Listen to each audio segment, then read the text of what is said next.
పెట్టారు. కానీ ఒకే ప్రధానమంత్రి ఉన్నప్పుడు 9 సార్లు దట్టు మహిళా ఆర్థిక మంత్రిగా ఈ రికార్డు నిర్మలా సీతారామన్ సొంతం చేసుకుంటున్నారు. ఇప్పుడే రాష్ట్రపతి దగ్గరికి వెళ్ళారు. రాష్ట్రపతి వారి ఆమోద ముద్ర తీసుకున్న తర్వాత క్యాబినెట్కి వెళ్తారు. క్యాబినెట్లో అప్రూవల్ వచ్చిన తర్వాత నేరుగా పార్లమెంటుకు చేరుకుంటారు. అక్కడ బడ్జెట్ ప్రవేశపెట్టబోతున్నారు 11 గంటలకి.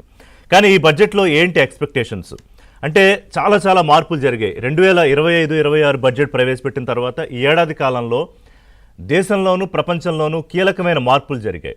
ఇప్పుడు వరల్డ్ బ్యాంక్ చీఫ్ అజయ్ బంగా మాటల్లో వింటే దేశం ప్రభుత్వం యొక్క ప్రధాన ప్రాధాన్యం ఏముండాలంటే ఎంతోమంది ఆశగా ఎదురు చూస్తున్న కోట్లాది మంది యువతీ యువకులకు మాకు ఏం జరుగుతోంది, మాకు ఎన్ని ఉద్యోగాలు వస్తున్నాయి, మా భవిష్యత్తు ఎలా ఉండబోతోంది అనే కీలకమైన ప్రాతిపదిక ఆధారంగా ఉండాలి అని ఆయన చెప్పారు. It seems very simple but very important.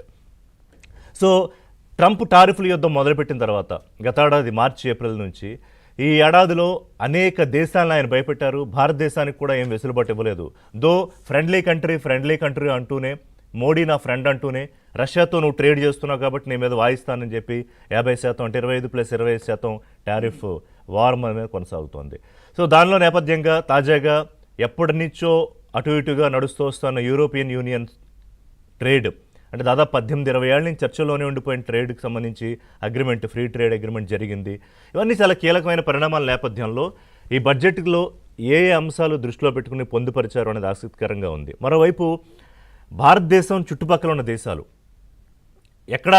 ఎక్కడ పీస్ లేదు. అంటే శ్రీలంక చూసినా, లేకపోతే బంగ్లాదేశ్ చూసినా, లేకపోతే నేపాల్ చూసినా, మయన్మార్ చూసినా, ఇవి మన సరిహద్దు దేశాలుగా ఉన్నాయి. కానీ భారత్తో అంత ఫ్రెండ్లీ కంట్రీస్గా మెలగట్లేదు. సో ఈ నేపథ్యంలో రక్షణ రంగం, మరోవైపు పాకిస్తాన్ ఉంది. పాకిస్తాన్ ఎప్పుడు కూడా భారత్ జాతీయ భద్రతను ఎలా దెబ్బతీయాలని ఆలోచిస్తూనే ఉంటుంది. ఈ నేపథ్యంలో రక్షణ రంగానికి బడ్జెట్లు ఎంత మేర పెంచబోతున్నారు అంటే అగ్రదేశాలుగా చెప్పబడే 3-4 దేశాలతో పోలిస్తే మన బడ్జెట్ ఓకే, రక్షణ బడ్జెట్ డీసెంట్గా ఉంటుంది. కానీ ఇన్ కంపారిజన్ చాలా దూరంలో ఉంటాం. సో ఈసారి ఆ బడ్జెట్లో రక్షణ రంగానికి ప్రాధాన్యాలు ఎలా ఉండబోతున్నాయి? ప్రధానమంత్రి మొన్న మాట్లాడుతూ ఈ బడ్జెట్ సమావేశాలకు సంబంధించి పార్లమెంట్ సమావేశాలకు ముందు ఆత్మనిర్భర భారత్ గ్రోత్ ఇంజిన్ అంటే అదే నినాదంతో సంస్కరణల దేశంగా ఆ కంట్రీ విత్ రిఫార్మ్స్ ఉండబోతోంది. ఇది ఆల్రెడీ ప్రయాణం ప్రారంభమైంది, ఇంకా వేగంగా ఆ దిశలో వెళ్ళబోతున్నామని చెప్పారు. సో సంస్కరణలో వేటికి పెద్దపేట వేస్తారు. ఎందుకంటే తాజాగా జీఎస్టీకి సంబంధించి కొన్ని సంస్కరణలు తీసుకొచ్చారు. ఆ తర్వాత కూడా ఆర్థిక సర్వే ప్రకారం చూస్తే కన్జంప్షన్ చాలా ఎక్కువ పెరిగిపోయిందా అంటే నో అని చెప్పలేము, పడిపోయిందా అంటే కాదు అని చెప్పలేము. సో ఓకే ఉంది. అలాగే ఆర్థిక సర్వే ఏం చెప్పింది? మరోవైపు ఎప్పుడు మనం మాట్లాడుకునేది ఏంటంటే ట్యాక్సేషన్.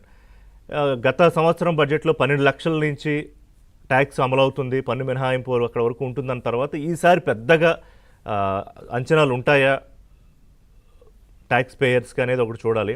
ముఖ్యంగా మధ్య తరగతిని దృష్టిలో పెట్టుకుని డిజైన్ చేశారా కాసేపట్లో ప్రవేశపెట్టబోయే బడ్జెట్లో?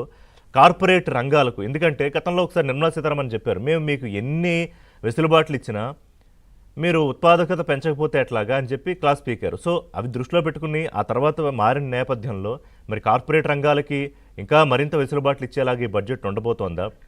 ఇప్పుడు జీడిపి వృద్ధి రేటు ఎంత? 7 ఎకనామిక్ సర్వే ప్రకారం ఫైనాన్షియల్ 26 వృద్ధి రేటు అంచనా జీడిపి 7.4%. అంటే వచ్చే ఏడాది 6.8 to 7.2% అంచనాతో ఇట్స్ మోడెస్ట్ అంటే చూడ్డానికి. కానీ వృద్ధి రేటుకును దేశంలో ప్రజల దగ్గర కన్జంప్షన్ పెరగడానికి, సంపద చేతుల్లోకి మారడానికి మధ్య చాలా వ్యత్యాసం ఉంటుంది.